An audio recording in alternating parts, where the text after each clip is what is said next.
VI characteristic Zener diode का। ठीक है, तो इसका VI कैरेक्टरिस्टिक वैसा ही होता है फॉरवर्ड डायरेक्शन में जैसा हमारा नॉर्मल PN डायोड का होता है। तो ये यहाँ पे ऐसे जाएगा। इसका करंट जैसे जैसे हम फॉरवर्ड वोल्टेज यानी इसके क्रॉस जो फॉरवर्ड वोल्टेज है जैसे जैसे हम बढ़ाते जाएंगे वैसे वैसे करंट क्या होगी, धीरे धीरे एक कट इन वोल्टेज आएगा। कट इन वोल्टेज के बाद करंट क्या होने लगेगी, फ्लो होने लगेगी। तो वो मिनिमम वोल्टेज जिस वोल्टेज तक हमारा करंट कंडक्ट नहीं होता है उसे हम क्या कहते हैं, कट इन वोल्टेज कहते हैं। ठीक है, तो ये कट इन वोल्टेज हो गया। और यहाँ 0 से लेके कट इन वोल्टेज तक जो फ्लो होने वाली करंट होती है वो एकदम ना के बराबर मिनिमम होती है, इसलिए इसे हम इस रीजन यहाँ से यहाँ तक रीजन को भी हम क्या कहेंगे, नॉन कंडक्टिंग रीजन। ठीक है, अब इसके बाद जैसे कट इन वोल्टेज से वोल्टेज यानी एनोड जो हमारा ज़ेनर डायोड है उसके क्रॉस जो वोल्टेज है जब वो कट इन वोल्टेज से जैसे ही ज्यादा होता है वैसे ही हमारा डायोड जो है वो क्या होता है, कंडक्ट होता है। तो इस टाइम पर जब हम इसकी वैल्यू यहाँ पर एनोड पॉजिटिव और कैथोड को निगेटिव देते हैं तो इसे हम फॉरवर्ड वोल्टेज कहेंगे। और फॉरवर्ड वोल्टेज जब हम किस ज़ेनर डायोड को देते हैं तो ये एक नॉर्मल PN डायोड जैसे ऑपरेट होता है। तो जैसे PN डायोड का कैरेक्टरिस्टिक था VI कैरेक्टरिस्टिक, सेम वैसे ही ज़ेनर डायोड का होता है। ठीक है, तो ये स्टेट जैसे ही कट इन वोल्टेज से ज्यादा होता है वैसे ही हमारा डायोड जो होता है वो कंडक्ट होने लगता है। ज़ेनर डायोड जो होता है वो किस में आ जाता है, कंडक्टिंग स्टेट में। ठीक है, अब हम रिवर्स डायरेक्शन में जाएं तो जब रिवर्स डायरेक्शन की बात करते हैं तो हमारा रिवर्स डायरेक्शन में वोल्टेज अप्लाई करेंगे तो इसको फॉरवर्ड वोल्टेज को मैं लिखूंगी रिवर्स वोल्टेज और पोलैरिटी क्या हो जाएगी, चेंज हो जाएगी। तो ये हो जाएगा निगेटिव, एनोड को निगेटिव और कैथोड को हमको किससे कनेक्ट करना है, पॉजिटिव से। ठीक है, उल्टा रिवर्स, इसलिए इसे हम रिवर्स वोल्टेज कहते हैं। तो जैसे ही रिवर्स वोल्टेज जो है वो धीरे धीरे धीरे 0 से निगेटिव डायरेक्शन की ओर अप्रोच करता है तो उस टाइम पर फ्लो होने वाली करंट जो होती है वो बहुत ही कम होती है। उसका मैग्नीट्यूड जो होता है वो बहुत ही कम होता है, जिसे हम लीकेज करंट भी कहते हैं। तो इस बार यहाँ ये जो इतना स्मॉल मैग्नीट्यूड की जो करंट फ्लो हो रही है दैट इज लीकेज करंट।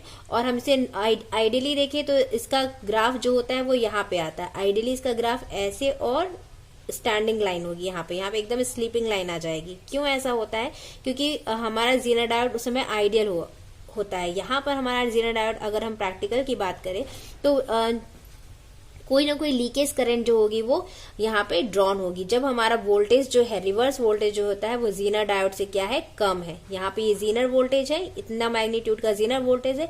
जब ज़ेनर वोल्टेज से कम होता है VR की वैल्यू तो उस टाइम पर हमारे जो ज़ेनर डायोड होता है उसमें फ्लो होने वाली करंट बहुत ही माइनर होती है, जिसे हम लीकेज करंट कहते हैं। ये वाली ये जो करंट फ्लो होगी इस करंट को हम यहाँ पे कहेंगे दिस इज लीकेज करंट। ये लीकेज करंट कहलाती है। ठीक है,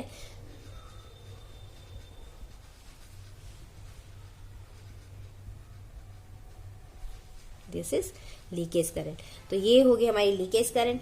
अब जैसे ही VR की वैल्यू जो है, VR की वैल्यू जैसे ही क्या होती है, VZ यानी ज़ेनर वोल्टेज से निगेटिव डायरेक्शन पर ग्रेटर देन होती है, जैसे ही ग्रेटर देन होती है वैसे ही हमारी ये करंट क्या होती है, सडनली इंक्रीज हो जाती है। ठीक है, तो इस वाली करंट को हम क्या कहते हैं, ज़ेनर ब्रेकडाउन। यानी इस पॉइंट को, जिस पॉइंट पर हमारा रिवर्स वोल्टेज ज़ेनर वोल्टेज के बराबर हो जाता है उस पॉइंट को हम ब्रेकडाउन कहते हैं। और कौन सा ब्रेकडाउन होता है यहाँ पर, ज़ेनर ब्रेकडाउन। Zener breakdown.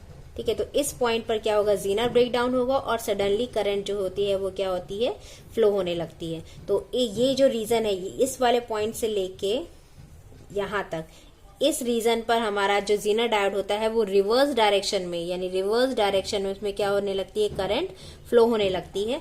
इसलिए इस वाले रीजन को हम क्या कहेंगे, कंडक्टिंग रीजन।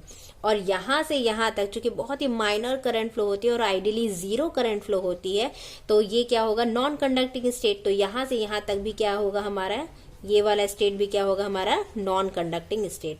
तो देखा जाए तो यहाँ कट इन वोल्टेज से लेके ज़ेनर वोल्टेज तक के बीच का जो रीजन है वो नॉन कंडक्टिंग रीजन कहलाता है। और कट इन वोल्टेज से ज्यादा होता है तो फॉरवर्ड डायरेक्शन में कंडक्ट होता है, यानी एनोड से कैथोड की ओर, एनोड से कैथोड की ओर कंडक्ट होता है। और जब ब्रेकडाउन वोल्टेज से यानी ज़ेनर वोल्टेज से जब कम होता है तो वो रिवर्स डायरेक्शन में कंडक्ट होता है, कैथोड से एनोड की ओर। ठीक है, तो तो ये आई की डायरेक्शन है, रिवर्स करंट की डायरेक्शन है ये, और ये हमारी फॉरवर्ड करंट की डायरेक्शन है एनोड से कैथोड की ओर। ठीक है, तो ये हो गई कंडक्टिंग स्टेट, ये कंडक्टिंग स्टेट, और यहाँ पर ये जो है कट इन वोल्टेज से जीनर वोल्टेज के बीच में नॉन कंडक्टिंग स्टेट होती है। तो ये हो गया जीनर का वीआई कैरेक्टरिस्टिक। और जीनर डायोड का इक्विवेलेंट सर्किट डायग्राम हर एक रीजन पर कैसा होगा आइडियल और प्रैक्टिकल कंडीशंस में हम यहाँ पे देखेंगे। तो यहाँ पे मैंने ये ड्रॉ कर दिया है, और सबसे पहले हम इसके फॉरवर्ड डायरेक्शन में चलते हैं, यानी फॉरवर्ड बायस में चलते हैं। जब जीनर डायोड हमारा क्या है, फॉरवर्ड बायस्ड है। फॉरवर्ड बायस कब होगा, जब एनोड पॉजिटिव और कैथोड निगेटिव टर्मिनल से कनेक्टेड होता है वोल्टेज के।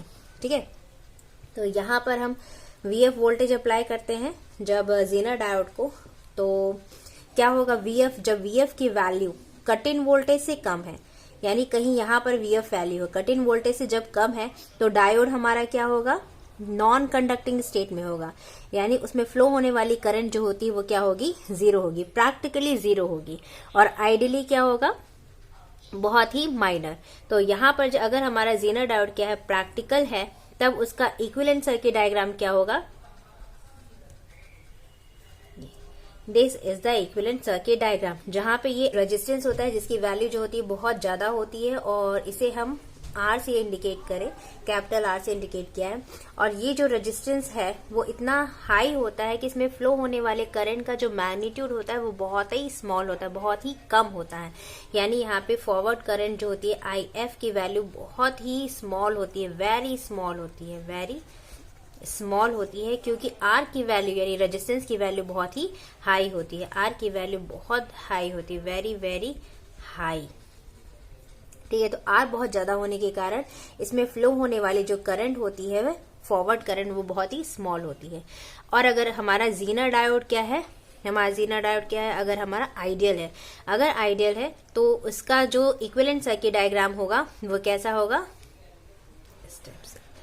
ठीक है, क्योंकि जब हमारा जीनर डायोड आइडियल होता है तो इस टाइम पर इसके अक्रॉस जो फ्लो होने वाली करंट होगी वो क्या होगी, जीरो, यानी यहाँ पर जो फ्लो होने वाली करंट आईएफ करंट होगी वो क्या होगी, जीरो होगी, क्योंकि जीनर डायोड जो होता है वो क्या होता है, ओपन सर्किट होता है। क्यों ऐसा होता है, क्योंकि ये जो आर की वैल्यू है वो आइडियल कंडीशन में इनफाइनाइट होती है, आर की वैल्यू आइडियल कंडीशन में ऑलमोस्ट इनफाइनाइट होती है, बहुत ही हाई होती है, इसलिए it will behave as a open circuit. तो ये इसका इक्विवेलेंट सर्किट डायग्राम है।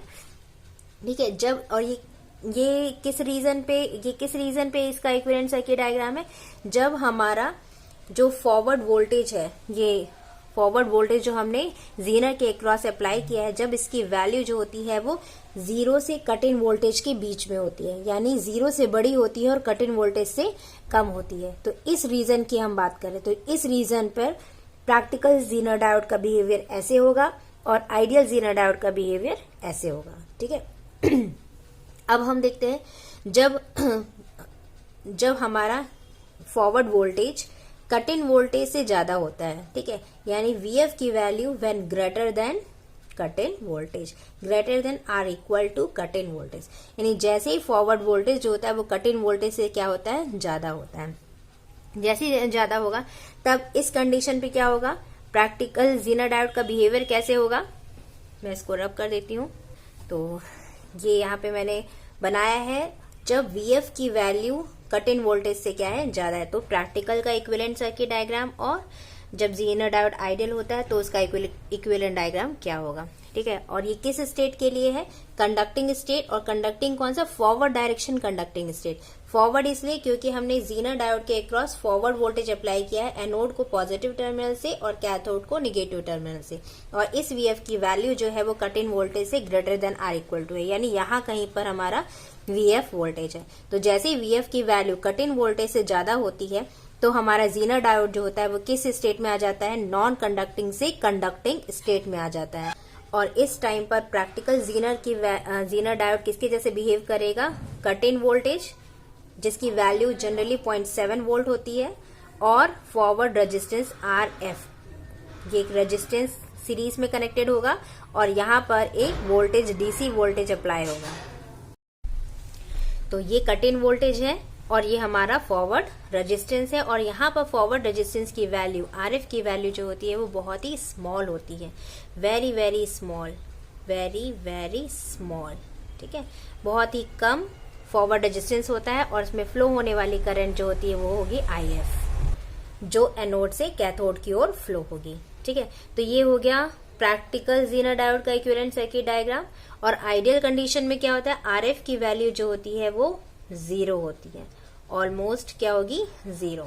तो जब आरएफ की वैल्यू क्या होती है 0 होती है तो उसका इक्विवेलेंट सर्किट डायग्राम कैसा होगा, सिर्फ कट इन वोल्टेज, ये कट इन वोल्टेज है। और याद रखिएगा कट इन वोल्टेज का पॉजिटिव टर्मिनल एनोड की तरफ रहेगा और निगेटिव टर्मिनल जो होता है वो कैथोड की तरफ, ये पॉजिटिव ये निगेटिव, ये पॉजिटिव टर्मिनल और ये निगेटिव टर्मिनल। ठीक है, तो ये इक्विवेलेंट डायग्राम किस कंडीशन पे है, जब हमारा फॉरवर्ड वोल्टेज जो है वो कट इन वोल्टेज से ज्यादा है और इस स्टेट को हम क्या कहते हैं, कंडक्टिंग स्टेट। ठीक है, ये किसका, ये कब है, फॉरवर्ड कंडक्टिंग स्टेट। ये हो गई यहां से यहां तक फॉरवर्ड नॉन कंडक्टिंग स्टेट, और यहां से यहां तक ये जो हो जाएगी that is forward conducting state. क्योंकि फॉरवर्ड इसलिए क्योंकि हमने यहाँ पे एनोड को पॉजिटिव टर्मिनल और कैथोड को निगेटिव टर्मिनल से कनेक्ट किया है। अब हम रिवर्स डायरेक्शन में चले, यानी जब हम रिवर्स डायरेक्शन में जाएंगे तो हम क्या होगा, जो इसके क्रॉस एनोड और कैथोड के क्रॉस जो हमने वोल्टेज अप्लाई किया है वो कैसा होगा, उसकी पोलैरिटी क्या हो जाएगी, चेंज हो जाएगी। यानी हम इसके क्रॉस जो वोल्टेज अप्लाई करेंगे वो एनोड को क्या कर देंगे यहाँ पर निगेटिव और कैथोड को पॉजिटिव, यानी कैथोड को पॉजिटिव टर्मिनल से कनेक्ट किया जाएगा और एनोड को निगेटिव टर्मिनल से हम कनेक्ट करेंगे और इसके क्रॉस वोल्टेज हम अप्लाई करेंगे, जिसे हमने VR से रिप्रेजेंट किया है, R फॉर रिवर्स्ड बायस्ड। ठीक है, तो VR से मैंने इसको सिर्फ, it is just a representation, VR voltage से रिप्रेजेंट किया है, बस इसकी पोलैरिटी जो है वो चेंज हो जाएगी। याद रखिएगा कैथोड पॉजिटिव और एनोड निगेटिव। तो अब जब ऐसा कनेक्शन हो जाएगा तो हमारा ये किस बायस्ड, कौन सा बायस्ड कहलाएगा, ये हमारा रिवर्स्ड बायस्ड। तो मैं इसको यहाँ पे मेंशन कर देती हूँ रिवर्स्ड बायस्ड। और यहाँ पर मैंने फिर से हम इसका, जब हमारा ज़ीनर डायोड रिवर्स बायस्ड में है तब भी 2 कंडीशन होगी। पहली कंडीशन क्या होगी, जब रिवर्स्ड वोल्टेज, यानी ये जो रिवर्स वोल्टेज है जब वो ज़ीनर डायोड से ज़ीनर वोल्टेज यानी VZ से जब क्या है, कम है, जब इसका मैग्नीट्यूड जो है वो ज़ीनर वोल्टेज से कम है, उस कंडीशन पर प्रैक्टिकल ज़ीनर डायोड और आइडियल ज़ीनर डायोड का इक्विवेलेंट सर्किट डायग्राम क्या होगा। ठीक है, तो यहाँ पर कंडीशन क्या है, जब हमारा रिवर्स वोल्टेज का मैग्नीट्यूड ज़ीनर वोल्टेज से लेस देन है, VZ से लेस देन, यानी इस रीजन, यहाँ से यहाँ इस रीजन पर जब हमारा ज़ीनर डायोड बिलोंग करता है। ठीक है, यानी VR की वैल्यू जब VZ से लेस देन है, उसका मैग्नीट्यूड, उस टाइम पर प्रैक्टिकल ज़ीनर का बिहेवियर कैसे होगा। तो सबसे पहली बात है कि जब हमारा रिवर्स वोल्टेज ज़ीनर वोल्टेज से कम है उस टाइम पर फ्लो होने वाली करंट जो होती है वो बहुत ही माइनर होती है, प्रैक्टिकली बहुत ही माइनर होती है और आइडियली 0 होती है। ठीक है, तो इसका इक्विवेलेंट सर्किट डायग्राम हम देखेंगे। तो इसका इक्विवेलेंट सर्किट डायग्राम जो होगा दिस इज, इसे हम RZ से इंडिकेट किया है, ये हो गया एनोड और ये हो गया कैथोड। तो ये हो गया उसका इक्विवेलेंट सर्किट डायग्राम। और इस पे फ्लो होने वाली करंट जो होती है वो बहुत ही कम होगी क्योंकि RZ की वैल्यू यानी ज़ीनर रेजिस्टेंस की वैल्यू बहुत हाई होती है, वेरी वेरी हाई वैल्यू इसकी होती है, इसलिए इसमें फ्लो होने वाली करंट जो होती है वो बहुत ही स्मॉल होती है। और इसकी डायरेक्शन कैसे होगी, क्योंकि हमने यहाँ पे रिवर्स वोल्टेज अप्लाई किया है, यानी कैथोड और एनोड के क्रॉस जो वोल्टेज है वो रिवर्स वोल्टेज है, कैथोड पॉजिटिव और एनोड निगेटिव टर्मिनल से कनेक्टेड है, इसलिए इसमें फ्लो होने वाली जो करंट होगी वो अपोजिट डायरेक्शन में होती है, यानी कैथोड से एनोड की ओर। दिस इज IR, यानी कैथोड से एनोड की ओर करंट जो होगी वो फ्लो होगी। इस करंट को हम रिवर्स करंट कहते हैं। ठीक है, और इसकी वैल्यू बहुत ही स्मॉल होती है, यानी IR की वैल्यू जो है वो बहुत ही स्मॉल होती है, वेरी वेरी स्मॉल। ठीक है, तो ये हो गया जब हमारा डायोड क्या है, प्रैक्टिकल है, और जब हमारा डायोड क्या है, आइडियल है, तो उसका इक्विवेलेंट सर्किट डायग्राम क्या होगा, it will behave as a open circuit. यानी इसमें फ्लो होने वाली जो करंट है, रिवर्स करंट जो होती है वो क्या होती है, 0 होती है। क्यों? क्योंकि इसमें RZ यानी जीनर रेजिस्टेंस की वैल्यू बहुत हाई होती है, जो ऑलमोस्ट इनफाइनाइट होती है। इसलिए इसका इक्विवेलेंट सर्किट डायग्राम जो होगा वो क्या होगा, ओपन सर्किट, ये इसका कैथोड टर्मिनल, ये एनोड। तो ये हो गया उसका इक्विवेलेंट सर्किट डायग्राम। कब? जब हमारा जो जीनर डायोड है वो किस रीजन में है, non conducting state, reverse non conducting state, यानी 0 से VZ के बीच में हमारा किसका मैग्नीट्यूड है, रिवर्स वोल्टेज, यानी रिवर्स वोल्टेज का मैग्नीट्यूड जीनर वोल्टेज से कम और 0 से ज्यादा है निगेटिव साइड पर, याद रखिएगा निगेटिव साइड पर, ठीक है। इसीलिए मैंने यहाँ पे मॉड यूज किया है, ठीक। तो ये किसके लिए था, reversed biased non conducting state. अब हम रिवर्स्ड बायस्ड में ही कंडक्टिंग स्टेट कब आएगी, जैसे ही VR की वैल्यू VZ से क्या होती है, ज्यादा होती है, यानी जैसे ही इस VR की वैल्यू जस्ट VR या VZ होती है, यानी जस्ट इसकी वैल्यू जीनर वोल्टेज के बराबर होती है और उससे थोड़ी सी भी ज्यादा होती है, वैसे ही यहाँ पे क्या हो जाता है, जीनर ब्रेकडाउन आ जाता है। यानी VR की वैल्यू जब हम 0 से बढ़ाते हैं और बढ़ाते बढ़ाते बढ़ाते उसकी वैल्यू कहाँ तक पहुंच जाती है, जीनर वोल्टेज तक पहुंचती है, और उससे जैसे ही थोड़ा माइनर भी थोड़ा सा बढ़ता है, वहां यहाँ इस पॉइंट पर जीनर ब्रेकडाउन अकर होता है, ठीक है। और सडनली करंट क्या होती है, इंक्रीज हो जाती है। तो इस पॉइंट पर करंट जो होती है वो क्या होती है, सडनली इंक्रीज हो जाती है। किस पॉइंट पर, जीनर ब्रेकडाउन पॉइंट पर, इसे हम जीनर ब्रेकडाउन पॉइंट कहेंगे, ठीक है। तो जब करंट क्या होगी, सडनली इंक्रीज होगी और इसका वोल्टेज जो होता है वो कांस्टेंट हो जाता है। और किस पॉइंट पर कांस्टेंट होता है, जीनर वोल्टेज पर, यानी आउटपुट जो है वो कांस्टेंट हो जाएगा। तो इस पॉइंट के लिए अब हम देखते हैं कि इस पॉइंट पर प्रैक्टिकल जीनर और आइडियल जीनर का बिहेवियर कैसे होगा, इक्विवेलेंट सर्किट डायग्राम उसका कैसे होगा। तो जब VR की वैल्यू क्या है, VR का मैग्नीट्यूड VZ से greater than R equal to है, ठीक है। तो जैसे ही इसकी VR की वैल्यू इससे ज्यादा होती है, इसके जस्ट बराबर होती है, तो प्रैक्टिकल जीनर डायोड जो होता है उसका बिहेवियर कैसे होगा। तो यहाँ पे ये प्रैक्टिकल जीनर डायोड का इक्विवेलेंट सर्किट डायग्राम है और ये जीनर डायोड का इक्विवेलेंट सर्किट डायग्राम है। कब, जब हमारा डायोड जो है वो क्या है, रिवर्स बायस में है और उसके अक्रॉस जो रिवर्स वोल्टेज है उसका मैग्नीट्यूड जीनर वोल्टेज के बराबर या उससे ज्यादा है। तो प्रैक्टिकल जीनर में क्या आएगा, यहाँ पे इसके इक्विवेलेंट सर्किट डायग्राम में जीनर वोल्टेज आएगा और एक रेजिस्टेंस आएगा, that is Zener resistance RZ। और जब आइडियल होगा तो सिर्फ और सिर्फ किसकी वैल्यू आएगी, हमारे जीनर वोल्टेज की। क्यों ऐसा होता है, प्रैक्टिकली हमने बताया था कि RZ की वैल्यू जो होती है वो बहुत ही स्मॉल होती है, वेरी वेरी स्मॉल होती है, ठीक है, वेरी वेरी स्मॉल होती है इसकी वैल्यू। और आइडियली इसकी वैल्यू क्या हो जाती है, 0, ठीक है। तो जब आइडियल कंडीशन में इसकी वैल्यू 0 होगी तो इसका इक्विवेलेंट सर्किट डायग्राम ऐसा होगा। और प्रैक्टिकली इसकी वैल्यू स्मॉल होती है, 0 नहीं होती, स्मॉल होती है, इसलिए ये इसका सिग्निफिकेंट यहाँ पर रहता है। तो ये हो गया उसका इक्विवेलेंट सर्किट डायग्राम जब हमारा डायोड क्या है, प्रैक्टिकल है, ठीक है। अब इसमें एक इम्पॉर्टेंट चीज है जो हमेशा याद रखिएगा, यहाँ पर जो जीनर वोल्टेज आप अप्लाई करोगे तो जीनर वोल्टेज का जो पॉजिटिव टर्मिनल है वो कैथोड की तरफ रहेगा और निगेटिव टर्मिनल जो है वो एनोड की तरफ। यानी इसके अक्रॉस जो जीनर वोल्टेज है VZ जो है उसका पॉजिटिव टर्मिनल हमेशा किससे कनेक्टेड होगा, यानी किसकी तरफ होगा, कैथोड की तरफ, और निगेटिव टर्मिनल एनोड की तरफ। यहाँ पे ये देखिए, ये इसका पॉजिटिव टर्मिनल कैथोड से कनेक्टेड है और निगेटिव टर्मिनल एनोड की तरफ मेंशन है। तो ये गलत मत करिएगा क्योंकि यही एक पॉइंट है जो ज्यादातर बच्चे यहाँ पे गलत करते हैं, ठीक है। तो ये इम्पोर्टेंट पॉइंट है। और दूसरा, RZ की वैल्यू जो होती है वो बहुत ही स्मॉल होती है। अगर क्वेश्चन में दिया है तो आप मेंशन करिए, अगर क्वेश्चन में नहीं दिया है तो आप इसको 0 अज्यूम करेंगे, ठीक है। तो ये हो गया हमारा इक्विवेलेंट सर्किट डायग्राम। हर एक रीजन के लिए जीनर डायोड का इक्विवेलेंट सर्किट डायग्राम अलग होता है।